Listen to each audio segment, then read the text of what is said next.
हाय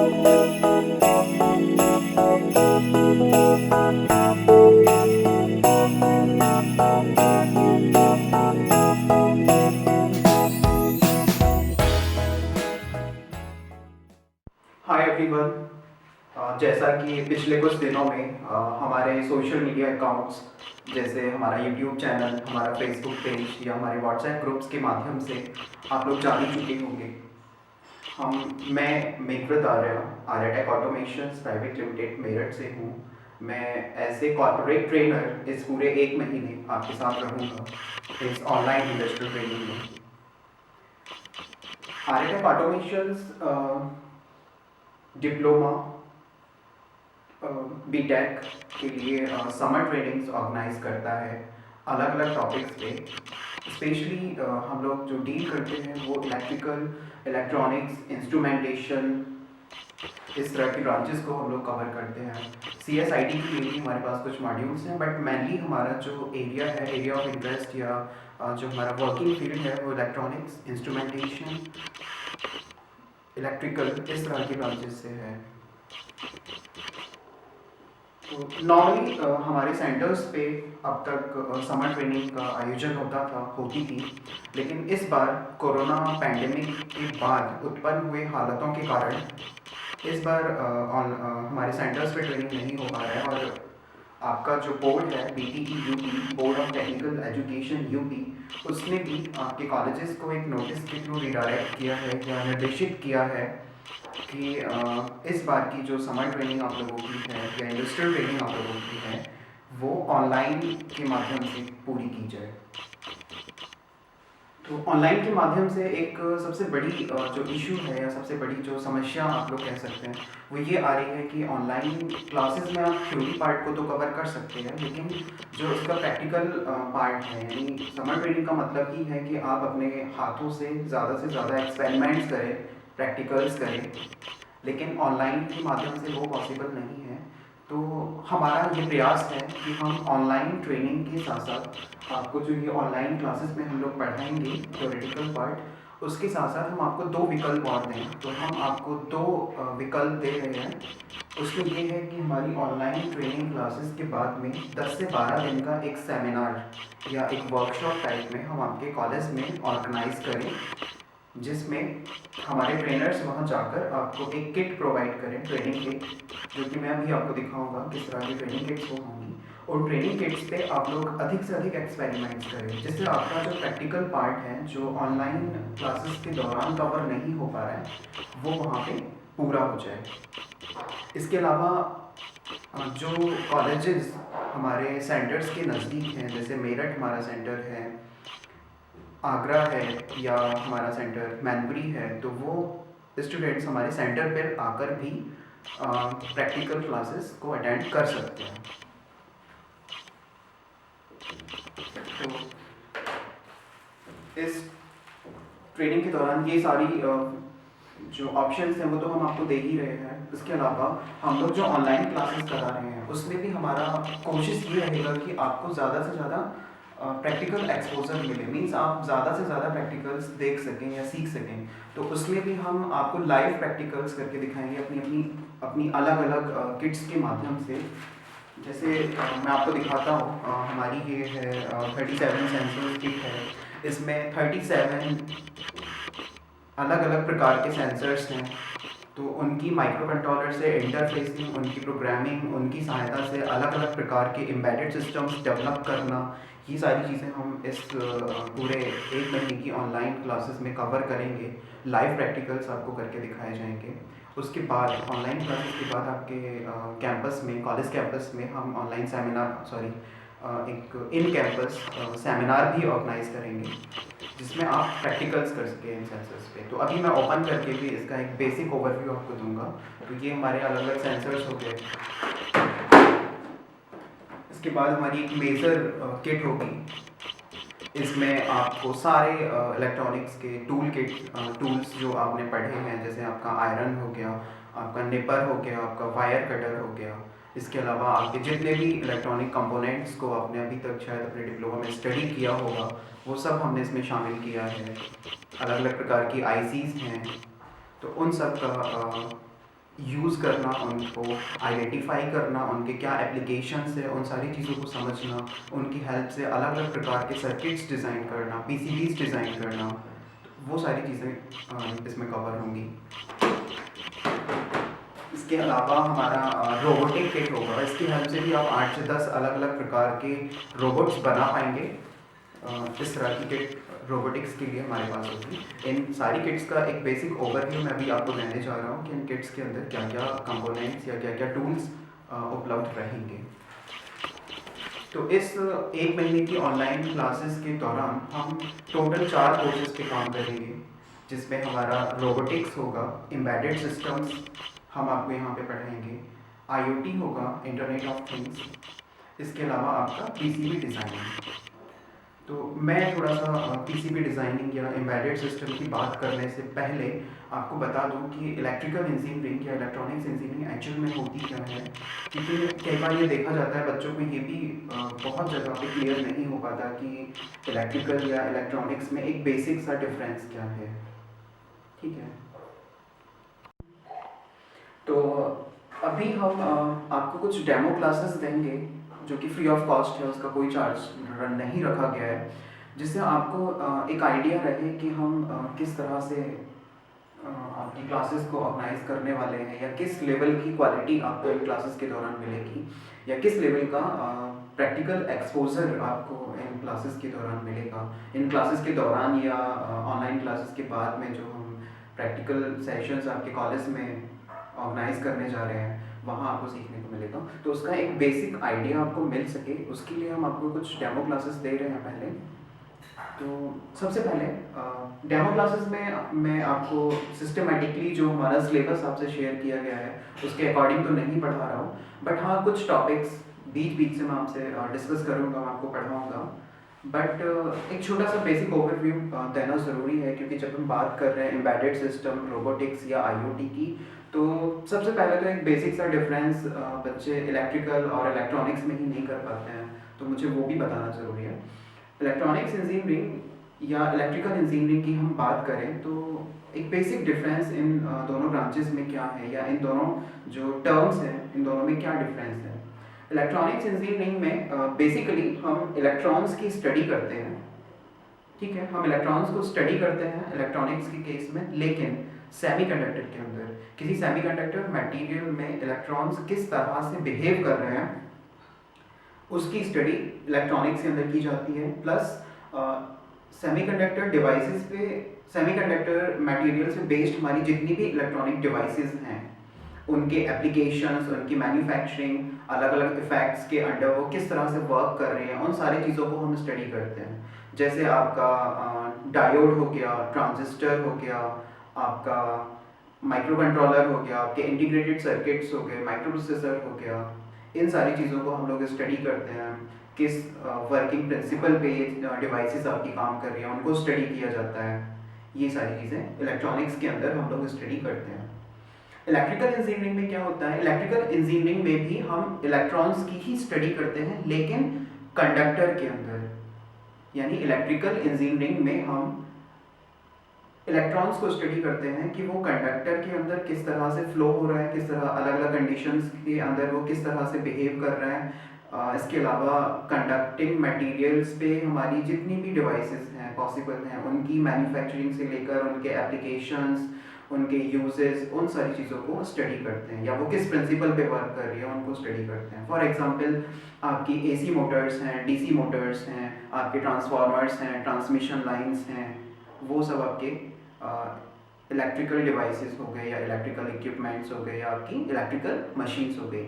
तो आप देख रहे होंगे जैसे हम एसी मोटर की बात कर रहे हैं, या डीसी मोटर की बात कर रहे हैं, या अल्टरनेटर हो गया, जनरेटर हो गया, इन सभी में सेमीकंडक्टर का कहीं पे कोई यूज़ नहीं हो रहा है। यहाँ हम कंडक्टर्स का यूज़ कर रहे हैं, यानी उनकी जो कॉइल्स वगैरह होंगी वहाँ आप देखेंगे कॉपर की कॉइल्स कुछ यूज़ की गई होंगी, जिसमें कॉपर के वायर्स होंगे जो कि एक कंडक्टिंग मटीरियल है।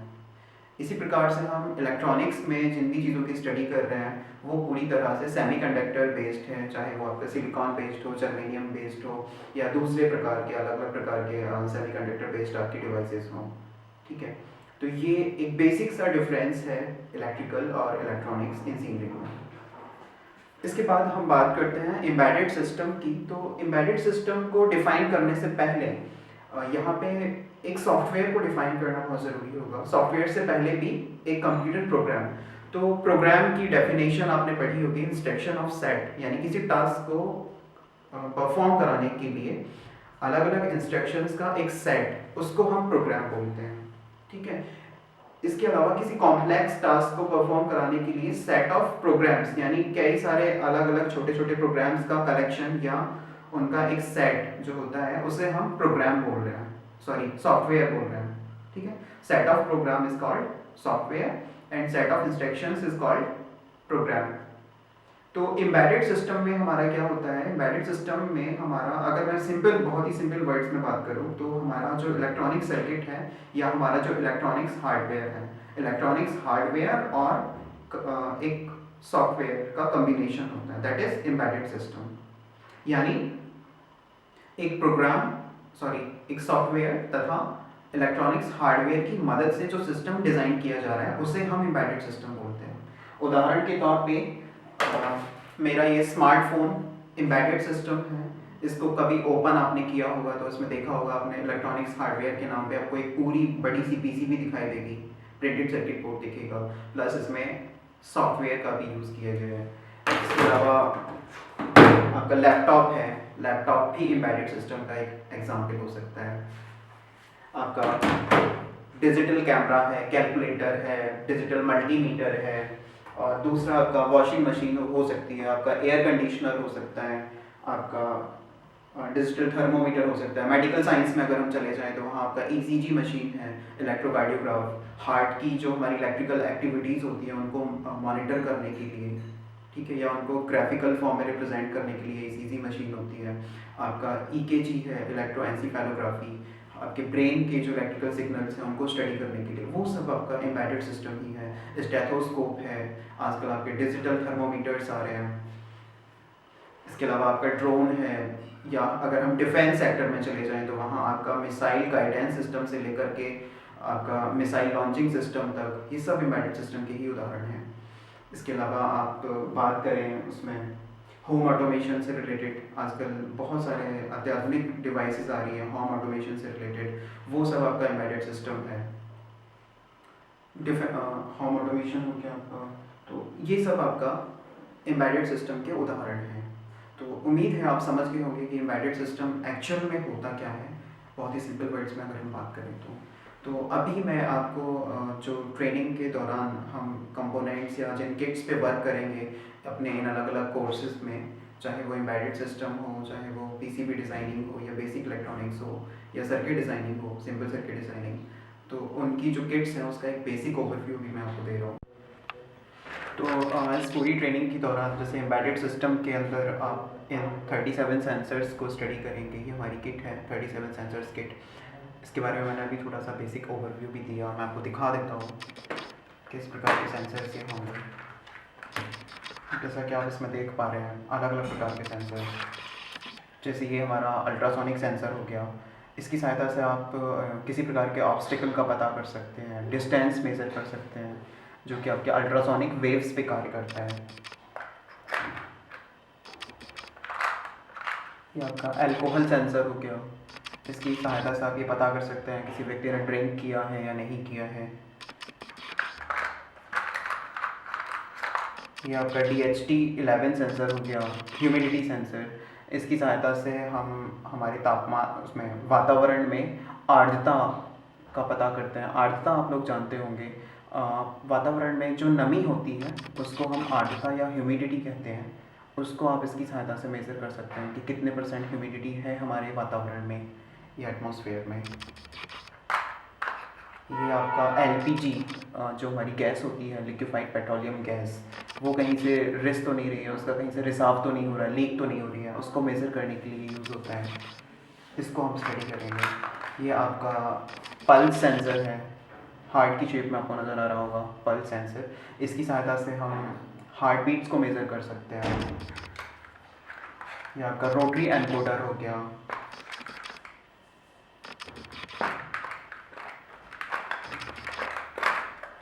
ये आपका ब्लूटूथ मॉड्यूल हो गया HC05। इसकी सहायता से आपके होम ऑटोमेशन में स्मार्टफ़ोन, एंड्रॉयड स्मार्टफ़ोन से आप अपने घर के जो भी इलेक्ट्रिकल इक्विपमेंट्स हैं उनको कंट्रोल कर सकते हैं, या वायरलेस ब्लूटूथ की सहायता से आप वायरलेस कमांड किसी डिवाइस तक भेज सकते हैं। तो इस तरह के प्रोजेक्ट्स आप इस ब्लूटूथ मॉड्यूल की सहायता से बनाएंगे।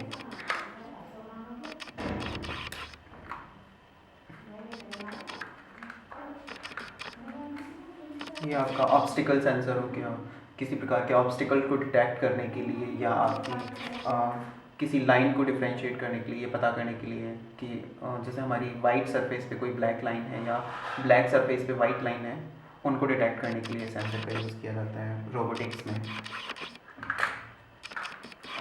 ये आपका रिले मॉड्यूल है, सिंगल चैनल रिले मॉड्यूल। इसकी सहायता से हमें किसी एसी लोड को, इलेक्ट्रिकल लोड को जो कि 220 टू 250 वोल्ट वर्क कर रहा है, उसकी स्विचिंग कराने के लिए यानी ऑन ऑफ करने के लिए इस रिले का हम यूज़ करते हैं। इसको इलेक्ट्रोमैकेनिकल रिले भी बोला जाता है।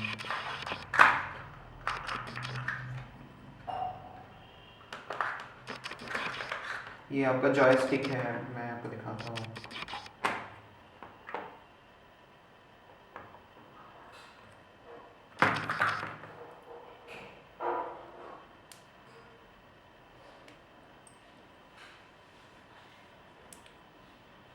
आपने बहुत सारे वीडियो गेम्स में यूज़ किया होगा इसका। ये आपका जॉयस्टिक मॉड्यूल है, तो इसकी सहायता से आप अलग अलग प्रकार के प्रोजेक्ट कैसे बना सकते हैं। जैसे सपोज़ कोई रोबोटिक काम है, उसे आपको कंट्रोल करना है इस तरह से, इस डायरेक्शन में, इस डायरेक्शन में या इस डायरेक्शन में, तो वो आप इसकी हेल्प से कर सकते हैं।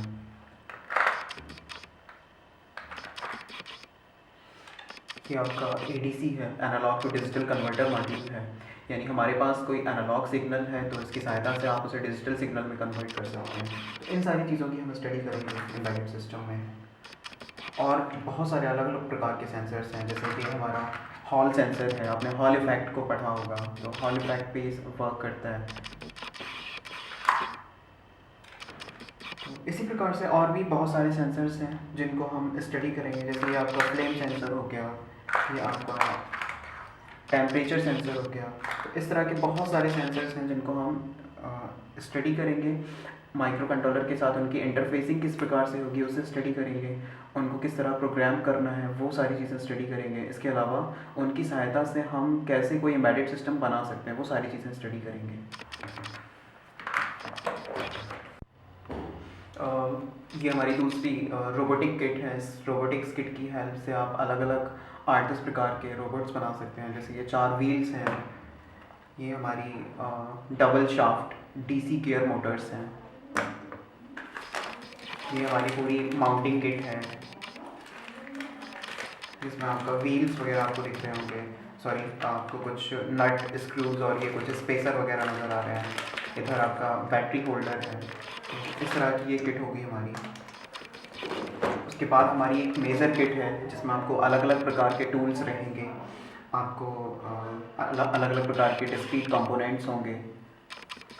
मैं आपको दिखा रहा हूँ फॉर एग्जांपल, जैसे आपका मल्टीमीटर हो गया, आपका वायर नेपर हो गया, सोल्डरिंग आयरन है,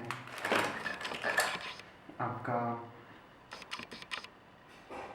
सोल्डरिंग फ्लक्स हो गया, सोल्डरिंग पेस्ट हो गया। और इसमें हम एक LED बल्ब की मैन्युफैक्चरिंग भी कवर करा रहे हैं। तो LED बल्ब का रॉ मटेरियल भी हम इसमें प्रोवाइड करा रहे हैं। जैसे आपकी LED बल्ब की हाउसिंग हो गई, ये आपका डिफ्यूज़र हो गया, ये आपके होल्डर्स हो गए, या इसको टेक्निकल टर्म्स में अगर हम बात करें तो B12 कैप बोलते हैं, B12 कैप, ये हो गया। ये आपके LED बल्ब के अंदर यूज़ होने वाले आपके हीट स्प्रेडर्स हो गए,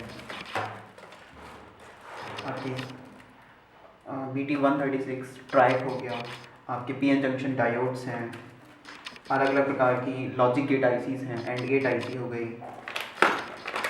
ये आपकी डीसोल्डरिंग पंप है, अगर आप कहीं पे सोल्डरिंग गलत कर देते हैं तो ये वैक्यूम की हेल्प से उसको ऊपर की तरफ खींच लेता है, तो डीसोल्डरिंग करने के लिए काम आता है। ये आपके आर्डिनो माइक्रो कंट्रोलर जो हम यूज़ करेंगे उसका डेटा केबल हो गई। ये आपका डॉट मैट्रिक्स डिस्प्ले हो गया, ये आपका 7 सेगमेंट डिस्प्ले मॉड्यूल है, 7 सेगमेंट डिस्प्लेज हो गई। ये आपकी हैंड ड्रिल हो गई, जिसकी हेल्प से आप PCB जब आप डिज़ाइन करेंगे तो उसमें होल्स आपको करने होंगे, तो इसकी हेल्प से आप होल्स कर सकते हैं। ये आपके कनेक्टिंग वायर्स हो गए जो आप ब्रेडबोर्ड पे कनेक्शंस करने के लिए यूज़ करने वाले हैं। ये आपका वाईफाई मॉड्यूल हो गया। ये आपका radio frequency RF transmitter and RF receiver modules हो गए। ये आपका मोटर ड्राइवर मॉड्यूल हो गया जो कि रोबोटिक्स में यूज़ होगा। ये आपकी एलसीडी हो गई, किसी डाटा को एलसीडी पे प्रिंट कराने के लिए आप इस एलसीडी का यूज़ करेंगे। ये आपके पोटेंशियोमीटर्स हो गए। ये आपका रिले हो गया। आपके एनपीएन ट्रांजिस्टर्स हैं, इसमें वोल्टेज रेगुलेटर आईसीज हैं,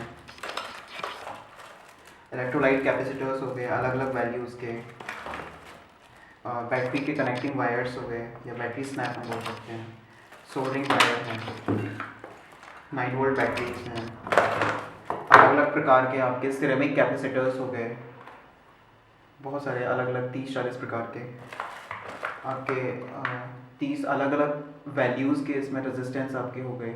4 से 5 पीस एक ही प्रकार के होंगे इसमें, यानी 5 पीस ईच, और इसमें 30 अलग अलग वैल्यूज़ के आपके मिलेंगे रेजिस्टर्स। ये आपका ब्रेडबोर्ड हो गया। ये आपके आईआर सेंसर्स हैं, आपके प्रीसेट हो गए, 10 के प्रीसेट हैं। ये आपका एलईडी बल्ब का ड्राइवर है जो कि एसी सप्लाई को डीसी सप्लाई में कन्वर्ट करेगा। तो ये हो गया। इसकी मैन्युफैक्चरिंग भी हम आपको बताएंगे कि ये इसकी पीसीबी आप कैसे डिज़ाइन कर सकते हैं, बट ये रेडीमेड है। ये आपका नोड एमसीयू हो गया। आईओटी के जो प्रोजेक्ट्स होंगे वो आप इसकी सहायता से बनाएंगे। ये आपकी एमसी पीसीबी हो गई या एलईडी चिप हो गई जो आपके एलईडी बल्ब में यूज़ होंगी।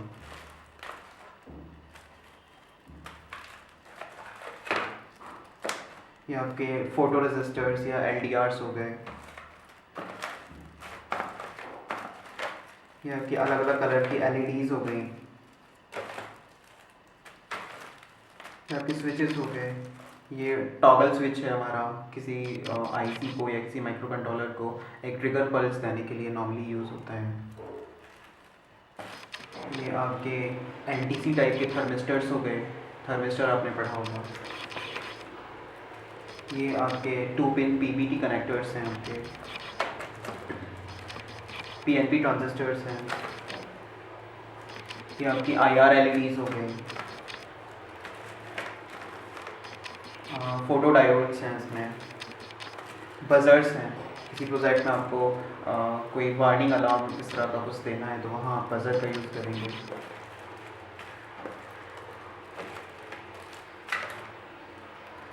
ये आपके आईआर रिसीवर्स हो गए जो टीवी के साथ सेट टॉप बॉक्स आपने देखे होंगे, वहाँ उसके अंदर यही रिसीवर लगा होता है जो रिमोट से आने वाली कमांड्स को रिसीव करता है।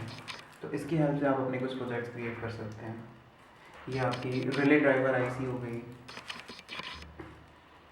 ये आपकी वेरिएबल वोल्टेज रेगुलेटर LM317 हो गया। ये आपका main Arduino microcontroller, Arduino Uno, ये आपका माइक्रो कंट्रोलर हो गया। ये आपकी कॉब आईसीज हो गई। COB IC means circuit on board IC. ये आपकी आरजीबी यानी red green blue tri colour LEDs हो गई। स्विचेस हो गए। तो इस तरह के बहुत सारे डिस्क्रीट कंपोनेंट्स और टूल्स पे हम लोग वर्क करेंगे।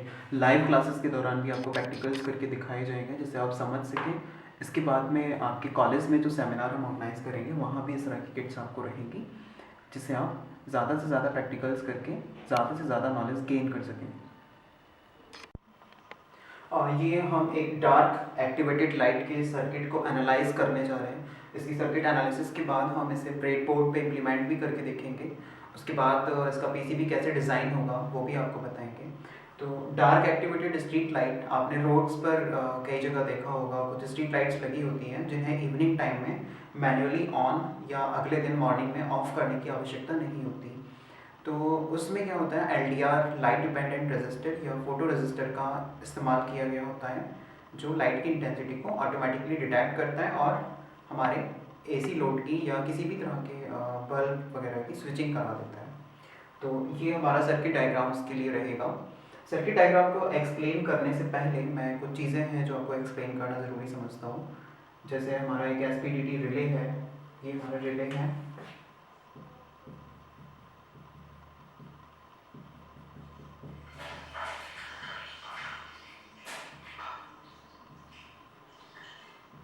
ये किस तरह से वर्क करेगा, या मैं उससे पहले आपको एक करंट वाटर एनालॉजी की हम बात करते हैं, तो वो मैं यहाँ आपको एक्सप्लेन कर रहा हूँ। जैसे सपोज हमारा ये एक पाइप है, कोई हॉलो पाइप,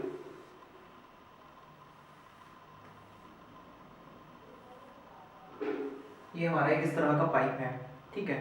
तो करंट वाटर एनालॉजी की हेल्प से आप इसको इजीली समझ पाएंगे, तो मैं ये एक्सप्लेन कर रहा हूँ। सपोज यहाँ से आप कोई वाटर फ्लो करते हैं और इस तरफ किसी तरह की कोई रेस्ट्रिक्शंस नहीं है, तो वाटर क्या है हमारा इजीली नीचे की तरफ निकल जाएगा, यानी इस डायरेक्शन में फ्लो नहीं होगा।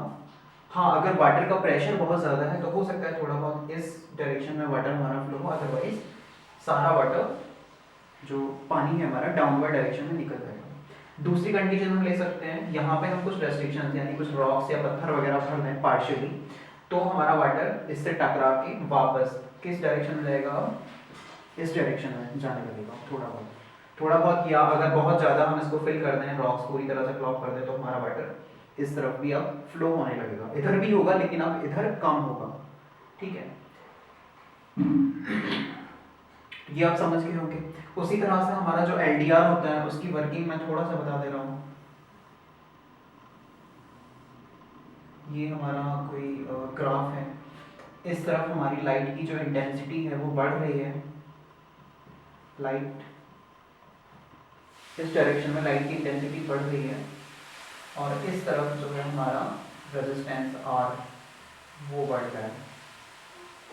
तो एलडीआर में क्या होता है कि यदि हमारा अंधेरा है, डार्कनेस है, तो एलडीआर का रेजिस्टेंस कुछ मेगा ओम्स की रेंज में रहता है, और अगर हम उसे लाइट में एक्सपोज कर दें या लाइट उसके ऊपर डाला जाए तो उसका रेजिस्टेंस मेगा ओम से ड्रॉप होके कुछ किलो ओम या ओम्स की रेंज में आ जाता है। आप यहाँ देख के उसको समझ सकते हैं।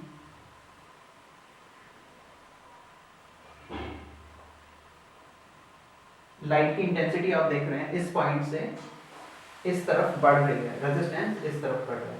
तो हम सपोज ये एक पॉइंट लेते हैं, यहाँ मान लीजिए हमारी लाइट की जो इंटेंसिटी है, या यहाँ पे ले लीजिए, वो क्या है, बहुत कम है।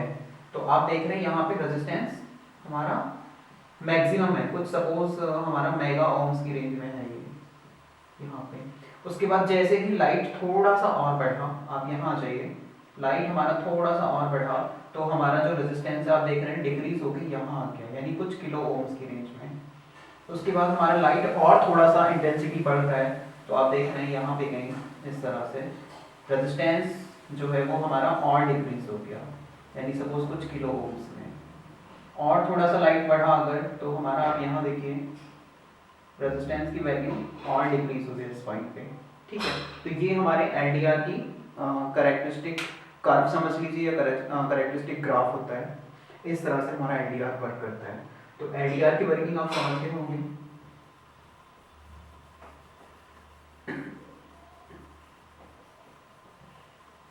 उसके बाद में हम बात करते हैं रिले की। तो एसपीडीटी रिले में दरअसल होता क्या है, इसमें एक इस तरह का मैग्नेटिक पोल होता है, राउंड पोल होगा इस तरह से, जिसके ऊपर कॉपर की बाइंडिंग होती है। तो सपोज ये अगर हमारा 6 वोल्ट का एसपीडीटी रिले है, तो ये हमारे उस बाइंडिंग के दो टर्मिनल एंड्स होंगे, ए और बी। जैसा कि आप इस डायग्राम में देख रहे हैं, ये मान लीजिए हमारा ए टर्मिनल है रिले का, ये हमारा बी टर्मिनल है, और बी वाले को हमने एनपीएन ट्रांजिस्टर के कलेक्टर से कनेक्ट किया है, और रिले के ए टर्मिनल को 9 वोल्ट के पॉजिटिव, 9 वोल्ट बैटरी के पॉजिटिव टर्मिनल से आप यहाँ देख पा रहे हैं। ये होता है। इसके बाद इसमें 3 पिन्स और होती हैं। एक होती है हमारी इसके जस्ट ऊपर, एक होती है हमारी NC. NC means normally close. बीच में यहाँ पे हमारा लगा रहता है पोल, इसे हम पोल बोलते हैं। और यहाँ नीचे होता है हमारा NO. NO means normally open. तो ये जो पोल टर्मिनल होता है, इसी ये वाला पोल, ये नीचे की तरफ यहाँ एक इंसुलेटर जैसे कुछ लगा होता है, कुछ इंसुलेटिंग मटेरियल होता है ये, और ये पोल हमारा एक स्प्रिंग के थ्रू इससे ऐसे अटैच रहता है। ये स्प्रिंग है हमारी,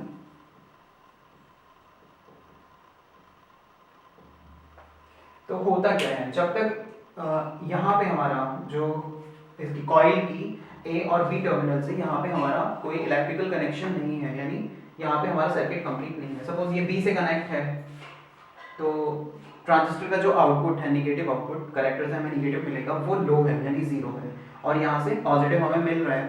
तो इस कॉइल का जो कनेक्शन है वो अभी कंप्लीट नहीं है, सर्किट कंप्लीट नहीं है। उस कंडीशन में हमारी रिले क्या रहती है, ऑफ। और जब रिले ऑफ रहेगी तो क्या करता है, ये जो स्प्रिंग है इस टाइप से इसको नीचे, ये जो पॉइंट्स है हमारे एनओ और एनसी, ये फिक्स होते हैं।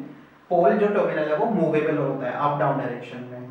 तो इनिशियली जब हमारे ये टर्मिनल यहाँ पे कनेक्शन कंप्लीट नहीं हो रहा है, तो ये स्प्रिंग पोल को नीचे की तरफ खींच के रखता है इस तरह से, और ये हमारा एनसी से अटैच रहेगा। ठीक है, दूसरी कंडीशन क्या होगी, जैसे ही यहाँ पे हमारा सर्किट कंप्लीट होगा, यानी कलेक्टर से आउटपुट हाई मिलेगा, निगेटिव मिलेगा, एक्टिव हाई मिलेगा, सॉरी एक्टिव लो, यानी नेगेटिव आउटपुट मिलेगा हमें यहाँ से, और यहाँ से पॉजिटिव। तो कनेक्शन कंप्लीट होगा यहाँ पे, तो उससे क्या होता है, एक मैग्नेटिक फील्ड यहाँ पे जनरेट होता है।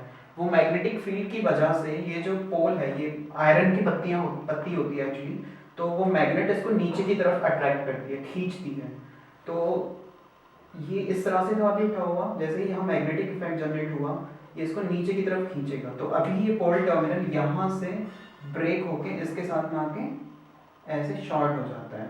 तो इस पे और पोल टर्मिनल पे जो हमने कनेक्शन किया हुआ था, इसमें हम देखें, ये देखिए अभी जब तक यहाँ पे ये सर्किट कंप्लीट नहीं है, ये कॉइल टर्मिनल ए और बी पे सर्किट कंप्लीट नहीं है, तब तक हमारा बल्ब ऑफ रहेगा। ठीक है, क्योंकि हमने एसी सप्लाई का जो न्यूट्रल टर्मिनल है वो एनओ से कनेक्ट किया है, और बल्ब का जो दूसरा टर्मिनल है वो पोल से, और बल्ब को फेज सप्लाई हमने डायरेक्ट दे दी है। लेकिन जैसे ही हमारा ये कनेक्शन कंप्लीट होगा, ठीक है, तो यहाँ पे एक मैग्नेटिक इफेक्ट जनरेट होगी, वो क्या करेगी, इस टर्मिनल को नीचे की तरफ अट्रैक्ट कर लेगा यहाँ पे। तो क्या हुआ, आप देख रहे हैं फेज सप्लाई यहाँ से डायरेक्ट मिल रही है, पोल जैसे ही मैग्नेटिक इफेक्ट जनरेट हुआ, पोल एनओ के साथ में आकर अटैच हो गया, और एनओ पिन को हमने सप्लाई की न्यूट्रल टर्मिनल से कनेक्ट करके रखा हुआ है। तो पोल जैसे ही इसके साथ अटैच हुआ, इसका एक कनेक्शन इसके साथ में बन गया, तो फेज डायरेक्ट दे रखा था, यहाँ से न्यूट्रल सप्लाई भी मिल गई, हमारा बल्ब ऑन हो गया। दूसरी कंडीशन, जैसे ही ट्रांजिस्टर के कलेक्टर से आउटपुट हमें जीरो मिलेगा, तो जो यहाँ पे इसमें रिले की कॉइल में जो हमें सप्लाई मिल रही थी या सर्किट कंप्लीट हो रहा था, वो कंटिन्यूटी एकदम से ब्रेक हो जाएगी सप्लाई की, और क्या होगा, फिर मैग्नेटिक इफेक्ट अभी तक जो जनरेट हो रहा था वो वहाँ से रिमूव होगा। उसके रिमूव होने से जो स्प्रिंग है वापस से पोल टर्मिनल को नीचे की तरफ खींचेगी, जिससे ये वापस ऊपर जाके ऐसे अटैच हो जाएगा। तो पोल का अभी तक एनओ के साथ में जो कनेक्शन क्रिएट हो रहा था वो अभी ब्रेक हो जाएगा, जिसकी वजह से ये बल्ब के दूसरे टर्मिनल पे न्यूट्रल सप्लाई नहीं मिलेगी और बल्ब हमारा ऑफ हो जाएगा। तो ये रिले की बेसिक वर्किंग है। अभी हम बात करते हैं हमारे सर्किट की। तो आपने करंट का जो एक कन्वेंशनल फ्लो हम मानकर चलते हैं या डायरेक्शन मानकर चलते हैं, करंट कैसे किसी सर्किट में फ्लो होती है, तो वो हमारा बैटरी के पॉजिटिव से नेगेटिव की तरफ होता है। सपोज करंट हमारा इस तरह से फ्लो हो रहा है, इस डायरेक्शन में हमारा करंट आई फ्लो हो रहा है, और जो हमारा इलेक्ट्रॉन्स की डायरेक्शन होती है वो बैटरी के पॉजिटिव से नेगेटिव की तरफ होती है, यानी हमारा जो इलेक्ट्रॉन्स हैं वो इलेक्ट्रॉन्स यानी नेगेटिव चार्ज वो इस डायरेक्शन में ऐसे फ्लो हो रहा है हमारा। ठीक है, तो अभी हम मानकर चल रहे हैं, पहली कंडीशन हम ले ले रहे हैं। सपोज पहली कंडीशन डार्कनेस है हमारा, यानी अंधेरा है। तो डार्कनेस की कंडीशन में क्या होगा, हमारा जो एलडीआर का रेजिस्टेंस है वो मैक्सिमम होगा, यानी मेगा ओम्स की रेंज में। और यहाँ पे क्या किया हमने, पोटेंशियल डिवाइडर फॉर्म बनाई हुई है, और ये हमारा एक एनपीएन ट्रांजिस्टर है। ठीक है, तो सपोज हमारी जो बैटरी है वो 230 मिली एम्पियर की एक बैटरी है, 230 मिली एम्पियर 9 वोल्ट, और हमें इस ट्रांजिस्टर को कंडक्ट कराने के लिए सपोज इसके बेस पे हमें चाहिए 100 मिली एम्पियर करंट, हमें इसके बेस पे चाहिए फॉर एग्जांपल। ठीक है, तो हमारा करंट कैसे फ्लो हुआ इस टाइप से, करंट हमारा ये है आई, तो करंट हमारा इस तरह से ऐसे फ्लो हुआ आई, कुछ इस रेजिस्टेंस के अक्रॉस में ड्रॉप होगा, तो सपोज 230 मिली एम्पियर हमें यहाँ पे ड्रॉप होके मिल रहा है समथिंग, सपोज हमें 180 मिली एम्पियर के आसपास यहाँ कुछ करंट मिल रही है इस पॉइंट पे। ठीक है, तो पहली कंडीशन सपोज हम लाइट वाली ले लेते हैं। अभी लाइट की कंडीशन है, तो लाइट में क्या होता है, एलडीआर का जो रेजिस्टेंस है वो बहुत ही मिनिमम होगा। ठीक है, और जब मिनिमम रेजिस्टेंस होगा तो मैक्सिमम करंट किस डायरेक्शन में फ्लो होगा, यानी डाउनवर्ड डायरेक्शन में, इस तरह से मैक्सिमम करंट हमारा ग्राउंड हो जाएगा इस टाइप से। जैसे हम यहाँ से वाटर फ्लो कर रहे थे, यहाँ पे कोई रेस्ट्रिक्शन नहीं था या बहुत कम मात्रा में रेस्ट्रिक्शंस थे, तो वाटर हमारा नीचे की तरफ फ्लो हो रहा था। सेम इसी तरह से जब उजाला है प्रॉपर तो एलडीआर का रेजिस्टेंस मिनिमम होगा, जिसकी वजह से maximum amount of current ground हो जाएगा और इस डायरेक्शन में ट्रांजिस्टर के बेस पे बहुत कम करंट मिलेगी। सपोज हमारा इसमें से 120 मिली एम्पियर करंट जो है वो ग्राउंड हो गया और हमारा 60 मिली एम्पियर के आसपास ट्रांजिस्टर के बेस पे पहुंच रहा है। लेकिन ट्रांजिस्टर को कंडक्ट कराने के लिए रिक्वायरमेंट थी 100 मिली एम्पियर की, तो इस कंडीशन में हमारा ट्रांजिस्टर कंडक्ट नहीं करेगा। तो जब ये ट्रांजिस्टर कंडक्ट नहीं करेगा, इसकी वजह से ये वाला ट्रांजिस्टर भी कंडक्ट नहीं करेगा, क्योंकि इसके एमीटर पे जो हमें पॉजिटिव सप्लाई मिलेगी करंट, क्योंकि आपको पता है एनपीएन ट्रांजिस्टर में करंट कलेक्टर से एमीटर की तरफ फ्लो होती है। ठीक है, और इलेक्ट्रॉन्स एमीटर से कलेक्टर की तरफ। तो इस वजह से हमारा जो दूसरा ट्रांजिस्टर है, ये इसे T2 मान सकते हैं हम, ये भी कंडक्ट नहीं करेगा, जिसकी वजह से रिले ऑफ रहेगी और रिले ऑफ होने की वजह से हमारा बल्ब भी ऑफ कंडीशन में रहेगा। दूसरी कंडीशन हम ले रहे हैं डार्कनेस की। सपोज अंधेरा है, तो अंधेरे की वजह से क्या होगा, अंधेरा होने की वजह से एलडीआर का जो रेजिस्टेंस है वो बढ़ जाएगा, बहुत ज़्यादा इंक्रीज हो जाएगा, कुछ मेगा ओम्स की रेंज में पहुंच जाएगा। उस कंडीशन में क्या होगा, ये करंट का मैक्सिमम अपोज करेगा। ठीक है, तो करंट जो अभी हमारी मैक्सिमम ग्राउंड हो रही थी वो ग्राउंड ना होके अब ट्रांजिस्टर के बेस की तरफ फ्लो होने लगेगी। फॉर एग्जाम्पल जैसे मैंने समझाया था आपको, यहाँ पे हम कुछ रेस्ट्रिक्शंस भर दे रहे हैं, कुछ पत्थर वगैरह, तो करंट हमारा वाटर हमारा इस डायरेक्शन में ना जाके अब जाएगा, कम जाएगा, इस डायरेक्शन में मैक्सिमम वाटर हमारा फ्लो होने लगेगा। तो सेम इसी तरह से हमारी जो करंट है, क्योंकि इसका रेजिस्टेंस अब मेगा ओम्स की रेंज में आ चुका है, तो इस डायरेक्शन में बहुत कम फ्लो होगी, ग्राउंड बहुत कम होगी और मैक्सिमम करंट हमारी अब ट्रांजिस्टर के बेस पे पहुंचने लगेगी। तो सपोज इस 180 मिली एम्पियर से हमारा 100 मिली एम्पियर या सपोज 120 मिली एम्पियर ट्रांजिस्टर के बेस पे पहुंच रही है और समथिंग 60 मिली एम्पियर के आसपास हमारी ग्राउंड हो रही है। तो ये 120 मिली एम्पियर सफिशिएंट है हमारे इस ट्रांजिस्टर को ऑन कराने के लिए।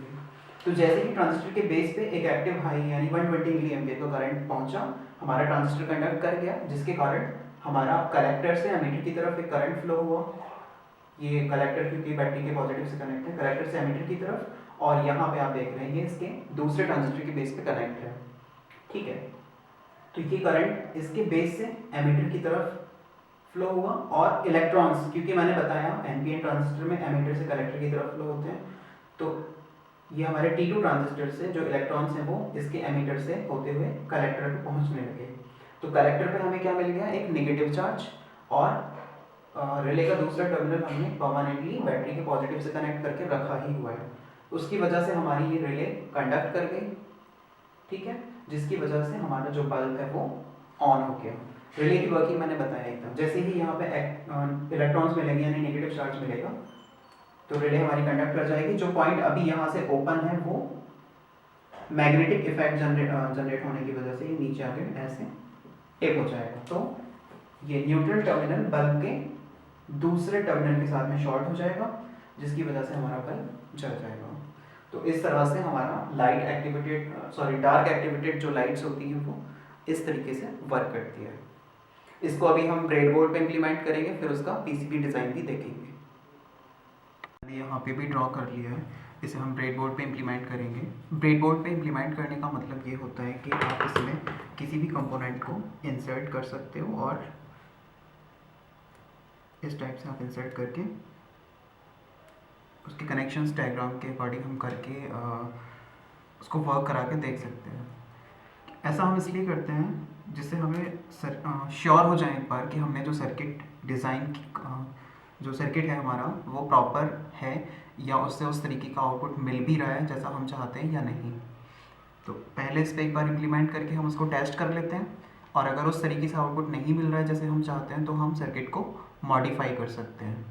बट अगर आपने उसका डायरेक्ट पीसीबी डिज़ाइन कर दिया तो आप कंपोनेंट्स को सोल्डर कर चुके होंगे और सोल्डरिंग होने के बाद में अगर वो वर्क नहीं किया तो फिर आपको डीसोल्डरिंग करनी पड़ेगी जिसमें आपके कंपोनेंट्स डैमेज हो सकते हैं। तो इसलिए हम पहले किसी भी सर्किट को ब्रेडबोर्ड पे टेस्ट कर लेते हैं, उसके बाद उसकी पीसीबी वगैरह हम डिज़ाइन करते हैं। तो इसी सर्किट को हम पहले ब्रेडबोर्ड पे टेस्ट कर रहे हैं कि ये वर्क करेगा या नहीं। तो उससे पहले हम एक दो चीज़ें मैं आपको एक्सप्लेन कर दूँ। जैसे ये हमारा रिले है, आप देख पा रहे होंगे, ये इसमें इस तरह की पिन्स दिख रही हैं आपको, 5 पिन्स नज़र आ रही है, ठीक है। तो इसको अगर मैं इस तरह से रखूँ और ऐसे मार्क कर लूँ, ये वाली पिन है, ये एक पिन है, इधर 2 पिन्स साइड में हैं और एक सेंटर में है। तो ये जो सेंटर वाली पिन है हमारी, इस तरह से रख के आप देखेंगे तो ये पोल है। इधर वाली जो पिन है हमारी ऐसे, ये एनओ है, ये एनसी होगी। और इधर वाली जो पिन है, मैंने बता रहा था इसमें एक वाइंडिंग होती है, कॉपर की कॉइल होती है, तो ये उसका ए टर्मिनल है, ये बी टर्मिनल है। तो ए और बी टर्मिनल पे आप इसे 6 वोल्ट या 9 वोल्ट सप्लाई देंगे, जैसा कि आप डायग्राम में देख रहे थे। ए और बी टर्मिनल्स हमने कनेक्ट किए हुए रिले के। तो ये रिले हो गया। उसी टाइप से आप हमारा ट्रांजिस्टर है।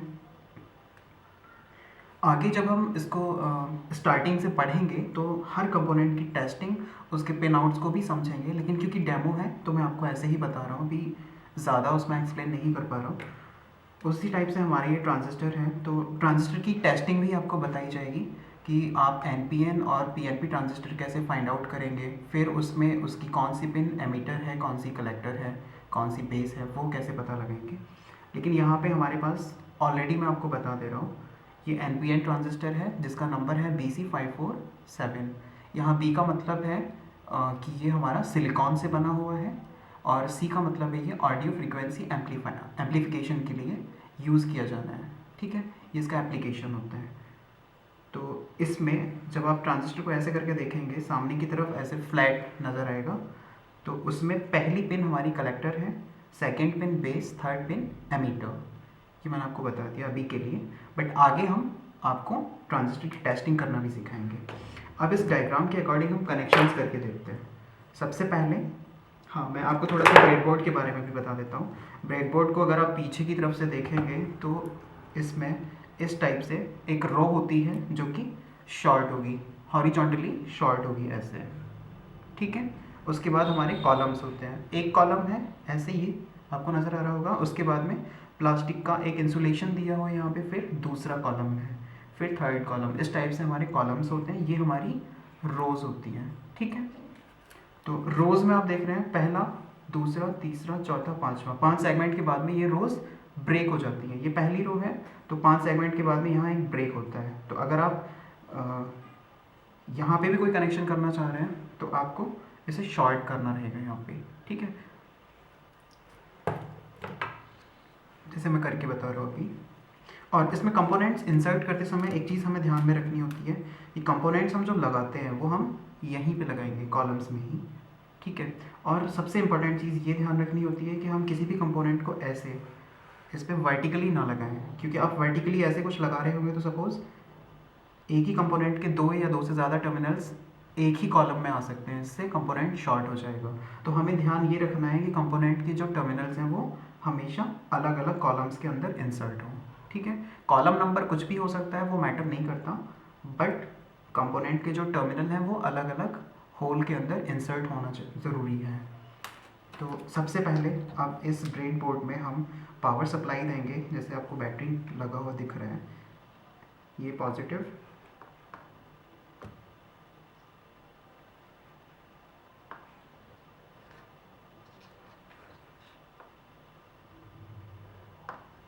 तो आपको पता है कि अब हमने इस रो में दे दिया, तो इस रो में यहाँ तक 5 सेगमेंट तक पॉजिटिव कनेक्शन अवेलेबल रहेगा, इसमें नेगेटिव कनेक्शन 5वें सेगमेंट तक। उसके बाद में हमें इसमें 2 ट्रांजिस्टर्स इंसर्ट करने हैं, हम कहीं भी लगा ले रहे हैं 3 ट्रांजिस्टर, सॉरी 2 ट्रांजिस्टर्स।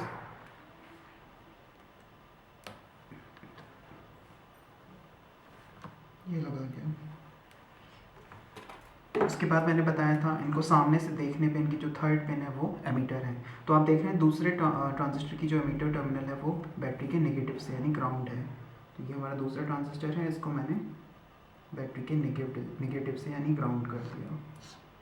उसके बाद में आप देख रहे हैं एक 390 के का रेजिस्टर लगा हुआ है जिसका एक टर्मिनल बैटरी के पॉजिटिव से कनेक्ट है।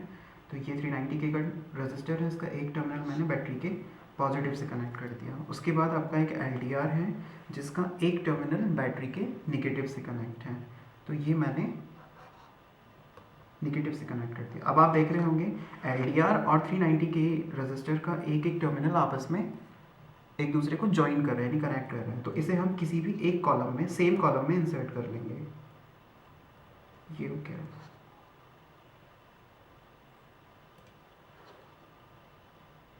तो अब ये हमारा एक पोटेंशियल डिवाइडर फॉर्म बना रहे हैं। उसके बाद में हमारा जो फर्स्ट ट्रांजिस्टर है उसके बेस पे एक रेजिस्टर कनेक्ट है। तो ये हमारा बेस है, रेजिस्टर 1 के रेजिस्टर का एक टर्मिनल बेस पे और दूसरा टर्मिनल जहाँ ये पोटेंशियल डिवाइडर फॉर्म बन रही है वहाँ पे हमारा कनेक्ट रहेगा, यानी इस तरह से। उसके बाद में आप देख रहे हैं फर्स्ट ट्रांजिस्टर का कलेक्टर टर्मिनल बैटरी के पॉजिटिव से कनेक्ट है, तो ये बैटरी के पॉजिटिव से कनेक्ट हो गया। उसके बाद आप देख पा रहे हैं फर्स्ट ट्रांजिस्टर का एमीटर एक 1 किलो ओम रेजिस्टर के थ्रू सेकेंड ट्रांजिस्टर के बेस से कनेक्ट किया गया है। तो एमीटर से मैंने 1 के रेजिस्टर का एक टर्मिनल कनेक्ट किया और दूसरा टर्मिनल सेकेंड ट्रांजिस्टर के बेस से। उसके बाद हमारा ये रिले है। तो जैसे कि मैंने इसमें भी आपको शो किया है, इस तरह से अगर हम रख के देखते हैं तो हमारे ये पिन्स होती हैं। तो मैं इसको इस तरह से ब्रेडबोर्ड पे अभी फ़िलहाल के लिए इंसर्ट कर दे रहा हूँ। तो इसमें लेफ़्ट साइड से जो पहली पिन होगी आप देख रहे हैं वो हमारा A टर्मिनल होगा जिसे हमें बैटरी के पॉजिटिव से कनेक्ट करना है, तो हमने कर दिया। इधर से दूसरा वाला B टर्मिनल होगा जिसे हमें ट्रांजिस्टर के कलेक्टर से कनेक्ट करना है, सेकेंड ट्रांजिस्टर के, कर दिया। उसके बाद इसमें नीचे से आप देख रहे हैं ये वाली एनो पिन है जो हमें स्विचिंग के लिए यूज़ करनी है। एनो मीन्स नॉर्मली ओपन। यहाँ आप देख रहे हैं ये सेंटर में पोल है, ये हमारा पोल हो गया। तो सबसे पहले हम एक बार इसकी स्विचिंग करा के देख ले रहे हैं कि हमारा रिले वर्क कर रहा है या नहीं कर रहा है। रिले से आपको साउंड आएगा। अभी हम, क्योंकि आप देख रहे हैं क्योंकि यहाँ पे लाइट ऑन है तो हमारा LDR इसको एज ए डे सेंस कर रहा है और रिले हमारा ऑफ है। बट जैसे ही हम लाइट ऑफ करेंगे इससे आपको एक चैटरिंग की आवाज़ आएगी, ठीक है। तो उससे हमारा श्योर हो जाएगा कि सर्किट वर्क कर रहा है। 1 मिनट के लिए मैं लाइट ऑफ करा रहा हूँ, लाइट ऑफ, ठीक है। और जैसे ही हमारा अभी लाइट ऑन होगा ये फिर से कट करके, यानी आपको एक और आवाज़ आएगी, ये उस कंडीशन में ऑफ हो जाएगी। लाइट ऑन, ठीक है, लाइट ऑफ, इस तरह से लाइट ऑन कर लीजिए अभी। तो इस तरह से ये वर्क करेगा। अभी मैं आपको इससे एक 220 वोल्ट AC का जो लोड है हमारा उसकी स्विचिंग करा के दिखा देता हूँ। तो मैंने जैसे डायग्राम में आपको दिखाया हुआ है, ये हमारा बल्ब है, इसमें एक वायर हमारा यानी जो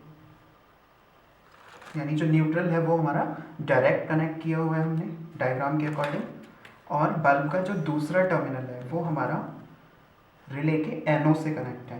तो ये हमने एनो से कनेक्ट कर दिया, ठीक है।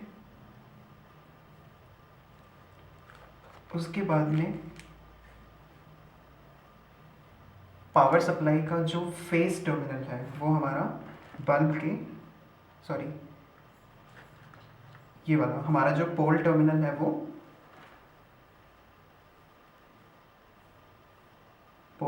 वो बल्ब के एक दूसरे टर्मिनल से हमारा कनेक्ट हो जाएगा।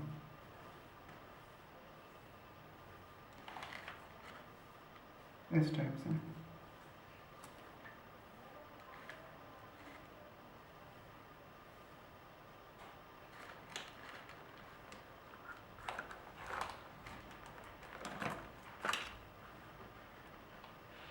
तो सेम ये वाले कनेक्शंस जो आपको इस डायग्राम में दिख रहे थे वो हमने अभी कर दिए। यहाँ पे हम एक बल्ब लगा ले रहे हैं। आप कोई भी एसी लोड ले सकते हैं। ये मैंने यहाँ पे 0 वाट यानी वैसे 15 वाट होता है ये अगर टेक्निकली बात करें, बट इसे 0 वाट बोलते हैं। वो बल्ब हम यहाँ पे ले रहे हैं। वो बल्ब मैंने ले लिया।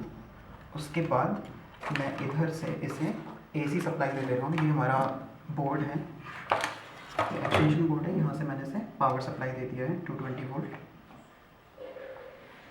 उसके बाद जैसे ही मैं जो लाइट्स है उसको ऑफ कराऊंगा, लाइट्स को मैं जैसे ही ऑफ कराऊंगा तो हमारा ये बल्ब ऑन हो जाएगा।